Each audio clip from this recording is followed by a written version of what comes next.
Um bom domingo para você, para sua família. Peço a Deus que fortaleça você em meio às ansiedades que cercam a todos nós. Que o Senhor nos conduza em tudo nesses momentos, enquanto esperamos e apenas esperamos. Que em mais um dia na presença do Senhor, a nossa fé seja fortalecida e aumentada. Que o Senhor nos alimente em mais um momento que compartilhamos na sua presença. Ele faça assim comigo e também com a sua família. Vamos orar pedindo a Deus que nos abençoe mais uma vez na sua presença enquanto compartilhamos da sua palavra. Bendito Deus, fale aos nossos corações, fortaleça a nossa fé. Conduza-nos em tudo, Pai. É assim que te oramos, agradecidos no nome santo de Jesus. Amém. Nós vamos continuar meditando no livro de Daniel, capítulo 1, do verso 8 ao verso 16. Resolveu Daniel firmemente não contaminar-se com as finas iguarias do rei, nem com o vinho que ele bebia. Então pediu ao chefe dos eunucos que lhe permitisse não contaminar-se. Ora, Deus concedeu a Daniel misericórdia e compreensão da parte do chefe dos eunucos. Disse o chefe dos eunucos a Daniel: Tenho medo do meu senhor o rei, que determinou a vossa comida e a vossa bebida. Porque, pois, veria ele o vosso rosto mais abatido do que o dos outros jovens da vossa idade? Assim poríeis em perigo a minha cabeça para com o rei. Então disse Daniel ao cozinheiro-chefe, a quem o chefe dos eunucos havia encarregado de cuidar de Daniel, Ananias, Misael e Azarias. Experimenta, peço-te, os teus servos 10 dias, e que se nos deem legumes a comer e água a beber. Então se veja diante de ti a nossa aparência e a dos jovens que comem das finas iguarias do rei, e segundo vires, age com os teus servos. Ele atendeu e os experimentou 10 dias. No fim dos 10 dias, a sua aparência era melhor. Estavam eles mais robustos do que todos os jovens que comiam das finas iguarias do rei. Com isto, o cozinheiro-chefe tirou deles as finas iguarias e o vinho que deviam beber e lhes dava legumes. Que o bondoso Deus aplique a sua palavra no meu e no teu coração. Nós temos aprendido aqui que, como povo de Deus, não estamos isentos de passar por situações de extrema dificuldade. Por outro lado, também sabemos que o nosso Deus é o Senhor da história, que nenhuma circunstância adversa o altera ou modifica o que nos tenha dito ou prometido. Que devemos continuar firmes e confiantes na esperança de que tudo que de fato disse e de fato prometeu estará se cumprindo a seu tempo e a sua maneira, na vida do seu povo, na vida da igreja. Dito isso, parece claro que essa é a convicção de Daniel. Daniel havia sido retirado de Jerusalém, em Judá, após a cidade ter sido tomada por Nabucodonosor, viu o seu próprio povo, a grande parte do seu povo, está a ser submetida à escravidão na própria terra, servindo ali aos babilônios, e foi levado à Babilônia, onde passaria por uma reprogramação. Ele receberia um novo nome, ele comeria uma comida diferente, ele receberia uma nova cultura. Isso por si só significaria deixar todo o antes para trás. Interessante que os nomes de Daniel e de seus amigos, Daniel e Misael, carregam no nome a partícula El, que significa Deus, e Ananias e Azarias carregam no nome a partícula Ia, que é o diminutivo de Javé, que significa o Senhor. Esses jovens carregavam em seus nomes o nome do Senhor, o nome de Deus. E receberam outros nomes afeitos a deuses babilônicos, deuses pagãos, deuses que em alguma medida até contraria os nomes que eles haviam recebido, a confiança que estava estampada no seu nome, na sua cultura, agora deveria ser substituída por um outro Deus, por um outro rei e por uma nova forma de viver. Daniel não está apenas resistindo a uma forma de comer, a um tipo de comida específico. Daniel também não está, ao que me parece, apenas preocupado com a dieta estabelecida na Torá para os filhos de Deus, os israelitas.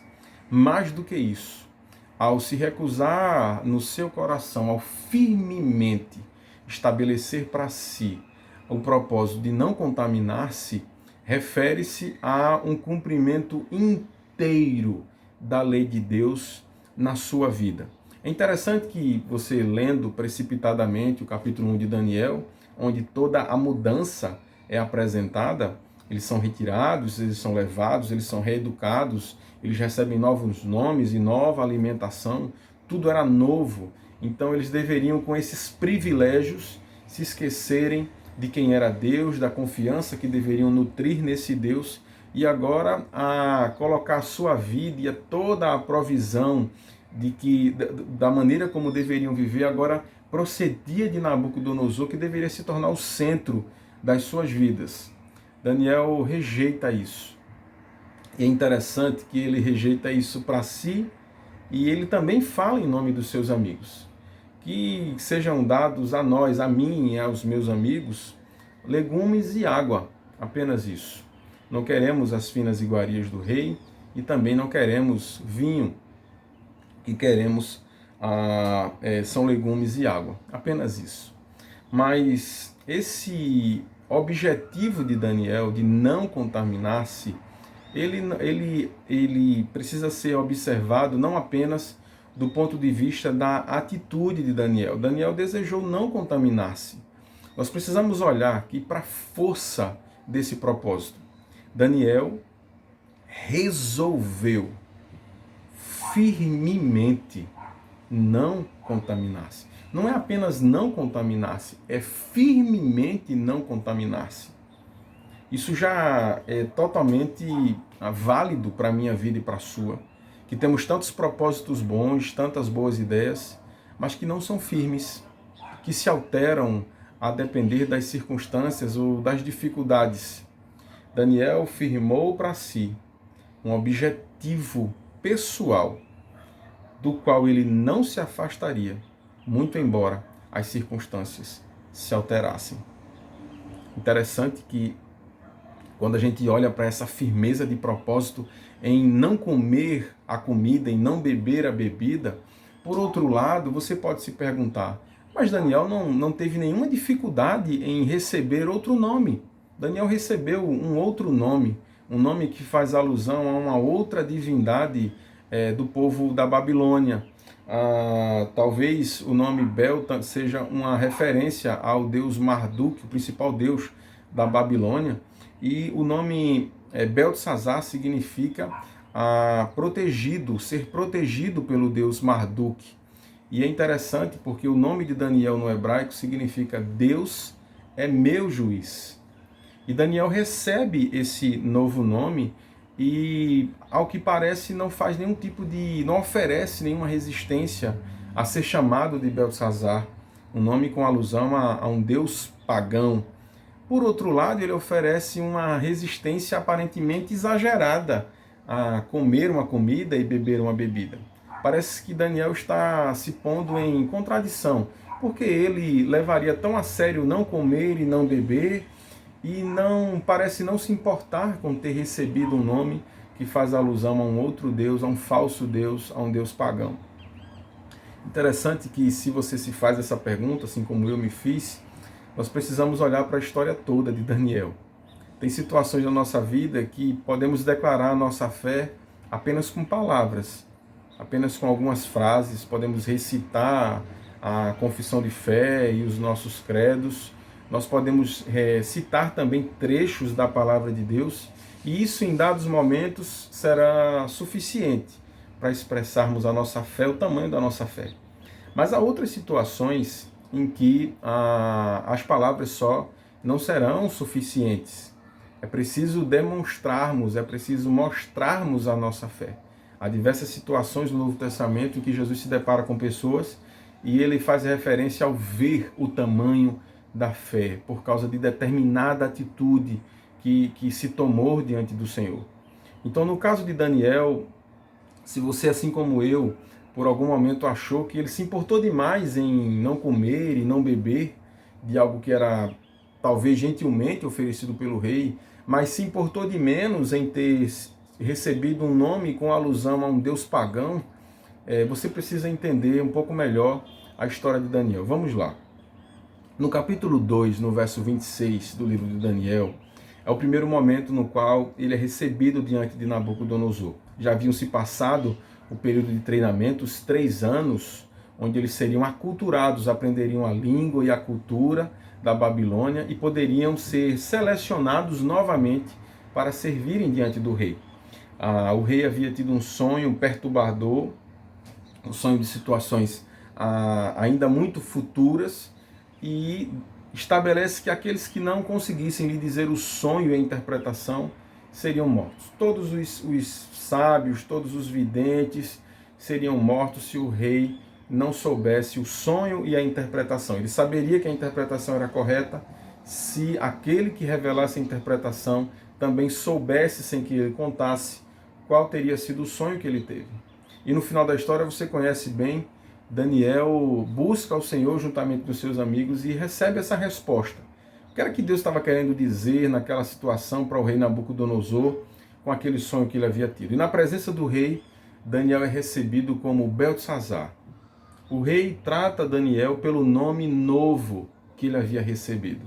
O antes de Daniel parecia não ter importância, o que em si é uma contradição, porque todos os sábios da Babilônia, todos os intérpretes, todos os que eram dotados de capacidade de adivinhação, nenhum deles foi capaz de revelar aquilo que o rei pretendia. Mas Daniel é colocado diante de um rei, onde todo o curso pelo qual havia passado, toda a cultura que havia adquirido, não tinha valor nenhum ali. O próprio Daniel expressa que não há homem, não havia sábio que pudesse revelar ao rei aquilo que seria revelado naquele momento. Apenas o Deus de Israel, apenas o Senhor de Daniel poderia fazer isso. Nabucodonosor se curvou e ofereceu prêmios a Daniel diversos. Um segundo momento no qual Daniel novamente tem o seu nome mencionado ao longo do livro, já é no capítulo 4, no verso 8. Esse capítulo 4 é quase uma carta feita pelo próprio Nabucodonosor, onde ele descreve a loucura pelo qual ele passou. Ele teve um novo sonho, Daniel novamente vai até ele, revela o conteúdo desse sonho, e ali ele já recebe Daniel não mais como Beltesazar, como no seu primeiro encontro, no capítulo 2, verso 26, mas ele recebe Daniel como Daniel. E ele diz, este Daniel que recebeu o nome de Beltesazar. Nesse segundo momento, nós podemos observar que, muito embora Daniel tenha recebido um segundo nome, ele não se portava de modo que esse segundo nome, que esse segundo Deus que havia sido atribuído a ele, ficasse em evidência. O rei que havia recebido Daniel no primeiro momento e chamado ele pelo nome que havia dado a ele, nesse segundo momento já faz referência ao nome que havia dado, mas o chama pelo nome, o recebe como Daniel, capítulo 4, versículo 8. Mais à frente, no capítulo 6, quando a dinastia de Nabucodonosor já estava no fim, quando Amon aparece escrevendo na parede, e Beltesazar, o provavelmente neto de Nabucodonosor, filho da filha de Nabucodonosor, tinha separado elementos, utensílios do templo, e havia profanado, havia tomado vinho, ele juntamente com aquelas mulheres, numa festa absolutamente ofensiva a Deus. E o que acontece é que Amon aparece escrevendo, e quando a rainha mãe, capítulo 5, versículo 12 de Daniel, vai fazer referência a Daniel, ela não chama pelo nome que o rei tinha dado para ele, Beltesazar, ela o chama de Daniel, a quem o rei havia dado o nome de Beltesazar. Mas ela o chama e o reconhece como sendo Daniel. O tempo continua passando. Naquela noite em que Daniel traduziu o escrito na parede, Beltesazar, o neto de Nabucodonosor, foi assassinado. E ali Dário, o rei Medo, toma o império babilônico e passa a governar. E é interessante que no capítulo seguinte, nos capítulos seguintes, no capítulo 7 em diante, tanto o rei Dário quanto os sátrapas não fazem mais referência a Daniel como sendo Beltsazar, mas chama de Daniel pelo nome de Daniel. E aí eu espero que você já tenha entendido onde eu quero chegar. Muito embora Daniel não tenha oferecido uma resistência com palavras ao ter recebido o nome atrelado a uma divindade pagã, uma simples atitude de não contaminar-se, de não comer e de não beber das finas iguarias do rei, se desdobrou num comportamento e num relacionamento com Deus, no qual Deus sempre foi visto como o verdadeiro Deus de Daniel. De modo que quem sabia que o nome dele era Beltsazar, não desconhecia o seu verdadeiro nome. Daniel jamais se permitiu aculturar-se e se tornar o que se esperava que ele se tornasse. O firme propósito de Daniel não era apenas não comer e não beber. O firme propósito de Daniel era permanecer na presença do Deus que era o seu juiz. O nome de Daniel, que significa Deus é meu juiz, e o significado desse nome permaneceu incorporado na vida e nas ações de Daniel. Aquele que resistiu e não comeu e não bebeu, também não se misturou na sua maneira de pensar e na sua maneira de agir em todos os demais ambientes da sua vida.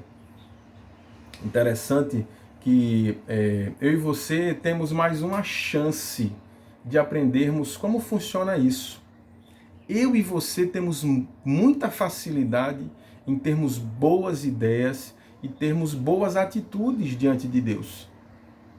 Boas resoluções. A pergunta que devemos fazer é se essas resoluções que temos tido, se elas são resoluções firmes, resoluções que nos definem diante de Deus e diante das situações que mudam.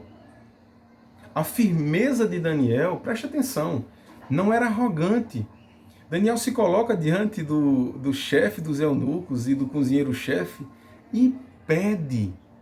Muito embora ele soubesse que aquilo que ele queria comer e aquilo que ele queria beber era melhor, seria mais saudável para ele e para os seus amigos do que aquilo que estava sendo oferecido. Mas não há arrogância na fala de Daniel. Eu e você, às vezes, temos um pouco de conhecimento sobre um determinado assunto e isso nos altera a ponto de sermos pessoas intragáveis e arrogantes. Esse não era Daniel. Daniel tinha tanto a ensinar e um coração tão humilde. Ele disse, experimenta. Peço-te, experimenta conosco, comigo, com os meus amigos. E esse marco de obediência, uma singela atitude de se separar, se desdobrou na vida de Daniel, numa sequência de ações e acontecimentos nas quais Deus foi profundamente glorificado e reconhecido. Com apenas uma simples atitude de fé, uma atitude mínima de separação. E o texto diz que Daniel achou graça diante daquela autoridade, o chefe dos eunucos. Daniel achou graça diante dele, achou misericórdia diante daquela autoridade e diante do cozinheiro-chefe.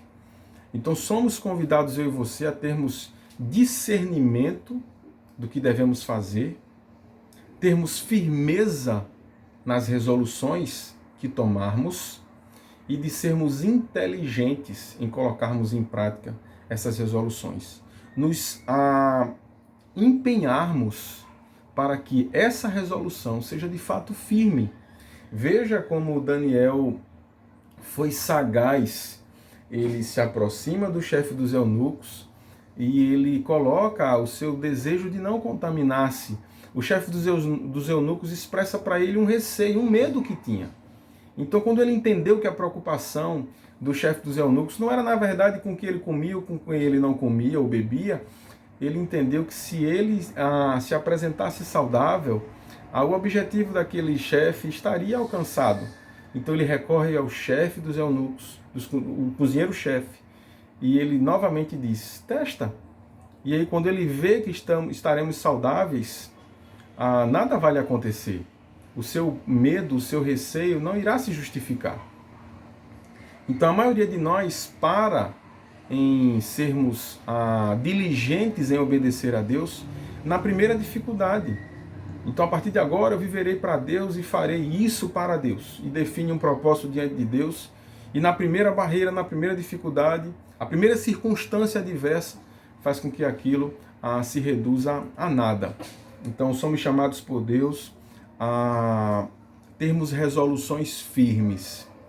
Resoluções que, assim como Deus, não se alteram em meio às circunstâncias.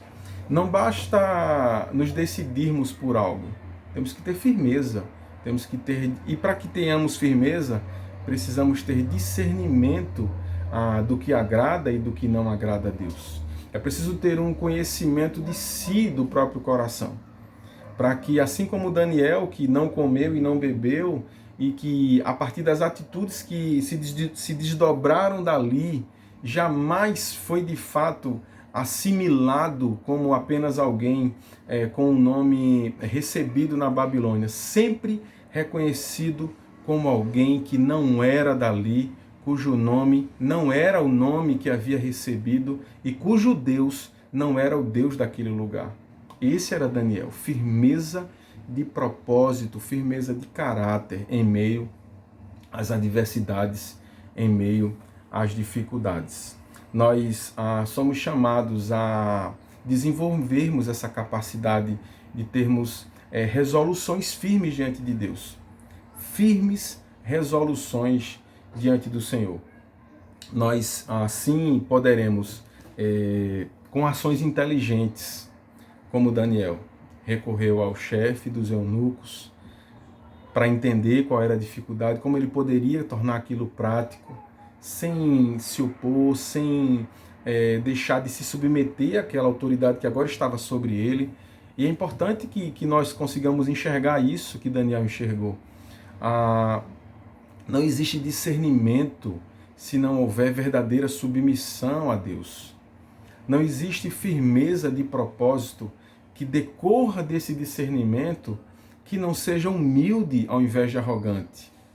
Toda a firmeza e todo discernimento arrogante não procede de Deus.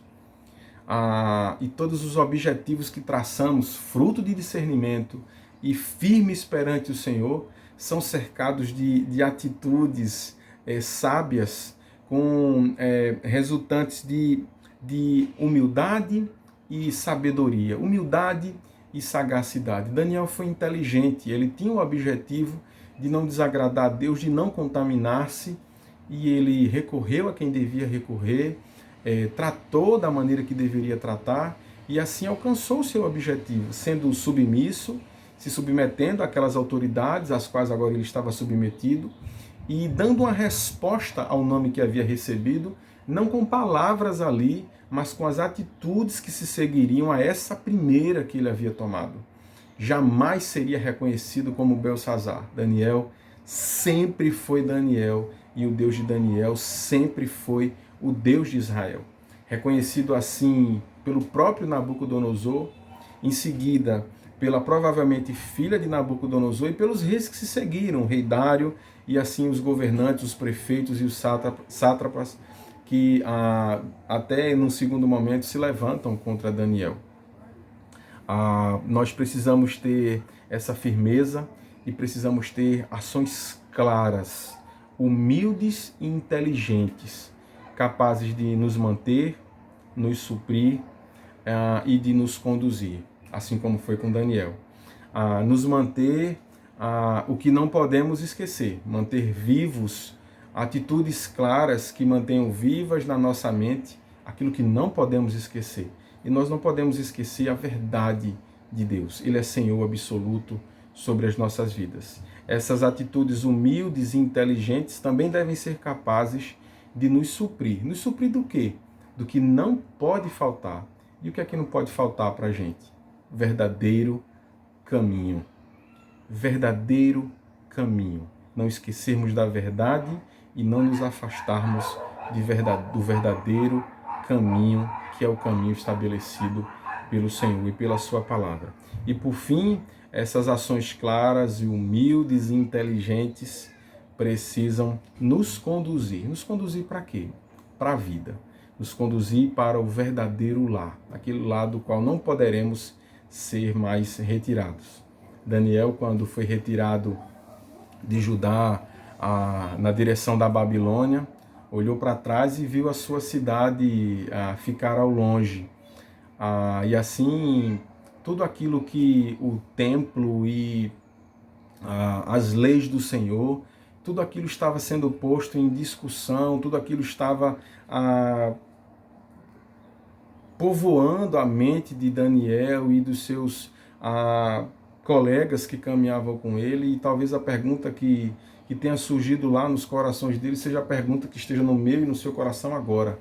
Será que diante de tantas mudanças que já chegaram e que chegarão, será que as coisas mudarão tanto a ponto da nossa fé ela ser posta em dúvida? Será que Deus está em xeque no meio dessa situação de crise?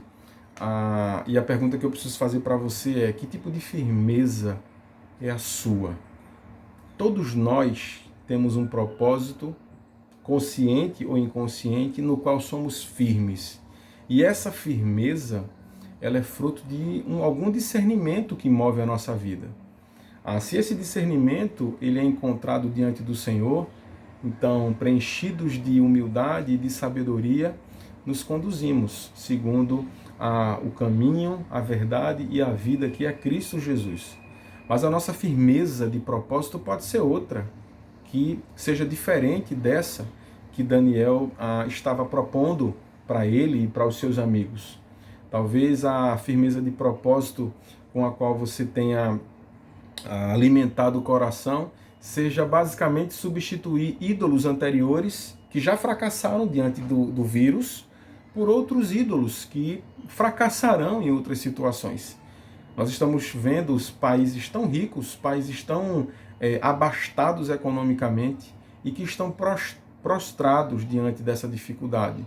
Então, o ídolo dos recursos financeiros, o ídolo da estabilidade, tantos ídolos do nosso tempo com o qual temos nos preocupado e nos empenhado, se mostraram fracassados agora, nesse momento. E talvez eu e você estejamos sendo tentados a correr atrás de outra coisa. Vamos inovar o negócio, vamos tentar isso, vamos nos apressar com isso ou com aquilo, mas em que pese esses sejam cuidados importantes e reais e que devemos ter, eu e você, não é aí que devemos nos segurar. Em meio às situações mudarem tão drasticamente, precisamos resolver e termos firmeza de propósito diante de Deus, em permanecer com a nossa vida firme, obedientes e confiantes de que Ele é Senhor acima de nós. Que o bondoso Deus, portanto, aplique a sua palavra no meu e no seu coração. E que assim como Daniel, com a simples atitude, ao chegar numa situação nova, num lugar novo, num contexto diferente, desconhecido, adverso, preocupante, ele estabeleceu um marco de obediência. E começou não comendo e não bebendo. E isso se desdobrou na vida dele em tantas outras ações, nas quais Deus se mostrou o verdadeiro Senhor. E onde ele demonstrou que estava perfeitamente suprido de caminho, a direção dele era clara, onde ele demonstrou que na sua mente estava vivo e estava inteiro todo o conhecimento de Deus e toda a esperança que ele deveria manter. E por fim ele percebia, portanto, que estava sendo verdadeiramente conduzido para a vida que jamais seria retirada dele, como ele havia experimentado ter sido retirado do seu lugar. Eu e você estamos passando por essa situação, estamos sendo retirados de situações que já dominávamos, nas quais estávamos acostumados, e o novo vem, o novo está se levantando. E nesse novo algo não muda. Deus é Senhor acima de nós e já fez tudo o que precisa fazer para ser o nosso Deus. E nós não precisamos que Ele faça mais nada, para que sejamos os seus servos verdadeiramente obedientes nas pequenas ações e naquilo que essas pequenas ações se desdobram em grandes feitos de Deus, cheios de humildade, cheios de sabedoria e de todo o bem de Deus, capaz de conduzir não apenas o nosso próprio coração, mas de ser exemplo e de iluminar a vida de todos aqueles que estão ao nosso redor, mas que precisam, assim como eu e você precisa, da direção de Deus. O Senhor Jesus Cristo, Ele possa nos suprir de caminho, possa manter viva em nossa mente, em nossa memória, toda a verdade de Deus e possa permanecer nos conduzindo para a verdadeira vida, o lugar que Ele tem preparado e separado para mim e para você. Que Deus te abençoe, fortaleça e aumente a tua fé. Um grande abraço e até o nosso próximo encontro.